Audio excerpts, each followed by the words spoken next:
curioso, cada vez que piso area mollada parece que a auga escapa de debaixo dos meus pés e que seca.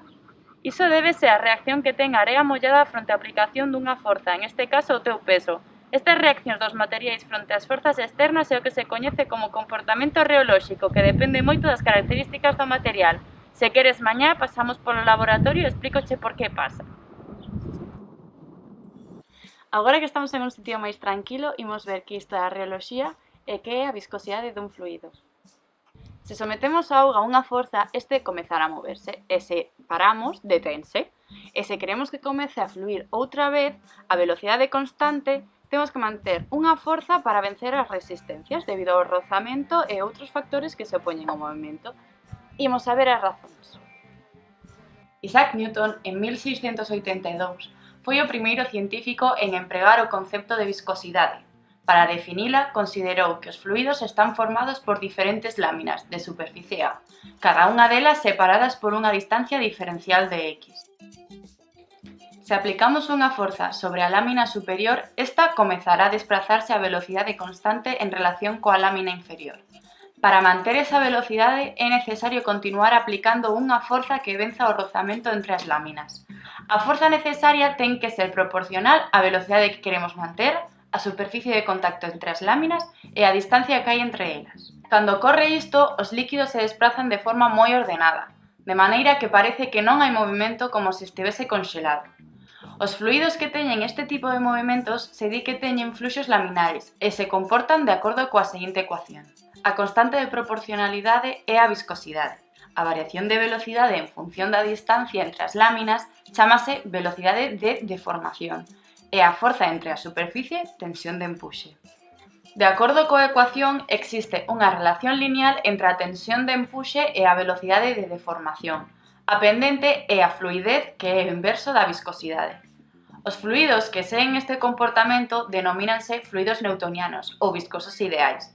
Este é o típico comportamento de líquidos como a auga, disolventes como o etanol ou a acetona ou de disolucións moi diluídas. Sen embargo, hai moitos sistemas que non se adaptan a este comportamento, como é o caso da area da praia, e que se denominan sistemas non newtonianos ou sistemas viscosos estruturais. Imos a ver de maneira xeral cales son estes comportamentos diferentes.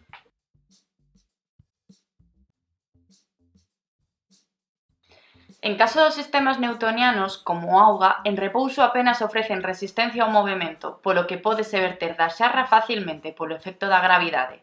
En cambio, o iogur en repouso é un sistema moi viscoso, polo que ofrece unha gran resistencia a moverse. Por iso, se lle damos a volta ao envase, non cae por efecto da gravidade. Se agora comezamos a remexer o iogur ca culler, vemos como comeza a moverse, ofrecendo cada vez menos resistencia a medida que aumentamos o valor da forza aplicada, debido a que diminúe a súa viscosidade. Despois de axitar, xa somos quen de baleirar o iogur do envase.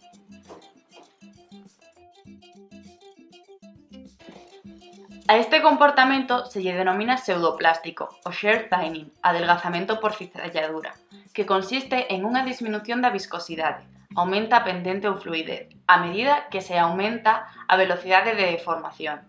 Isto é un comportamento típico de dispersións de macromoléculas, que en repouso están desordenadas e se opoñen ao movimento, pero por efecto da forza se reordenan a favor do fluxo para ofrecer a menor resistencia posible.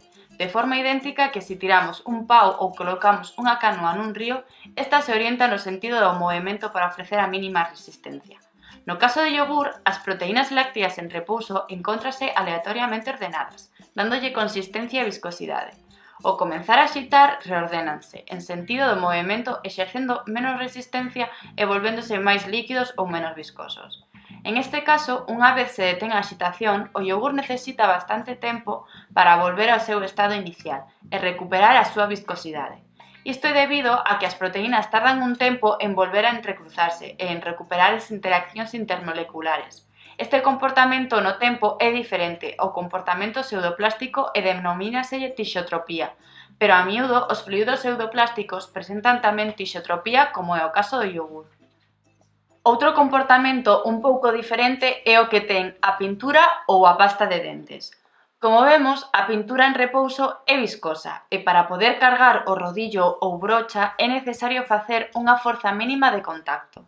Ao comenzar a xirar o rodillo sobre a pintura, esta adírese a él e debido ás súas propiedades reolóxicas é capaz de permanecer nel sen caer pola gravidade.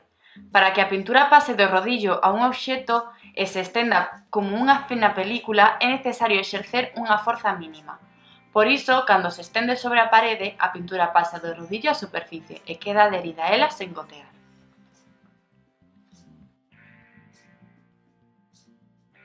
Algo similar lle ocorre á pasta de dentes. Hai que aplicar unha forza mínima para que saia do tubo e se deposite no cepillo.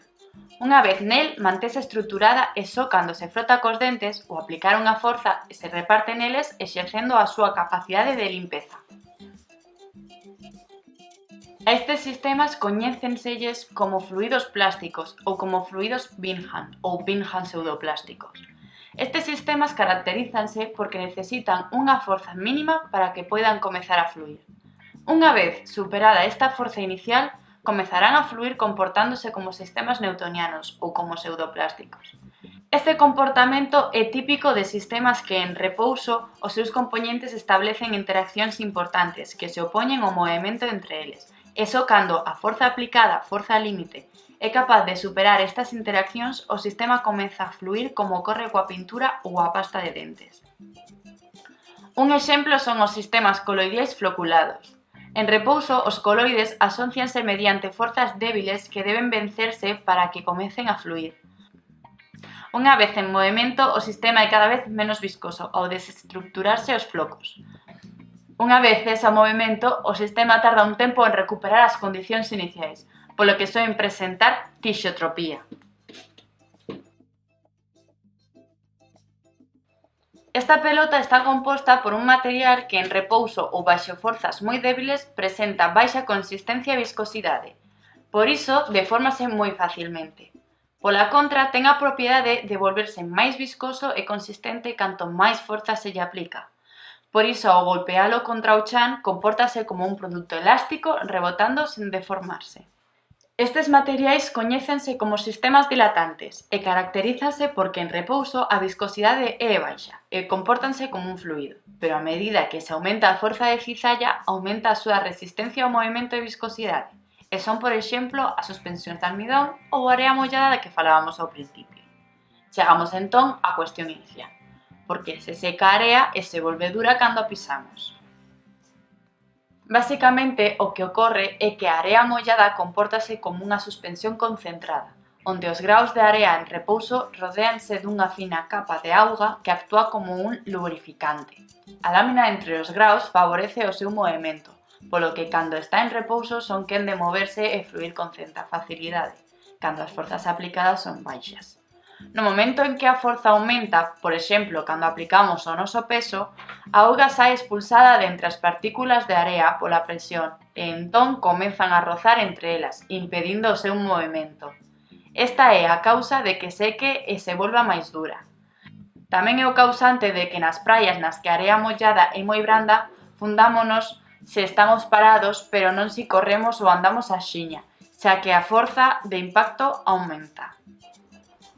Rematamos entón coa descripción de diferentes comportamentos reolóxicos de sistemas. Coñecer estes comportamentos é esencial para o deseño e preparación de formas farmacéuticas estables baseadas nos sistemas dispersos e heteroxéneos, como son as emulsións, as suspensións ou nos sistemas coloidais. Pero iso será outra historia que trataremos en outros vídeos e presentacións. Até a próxima!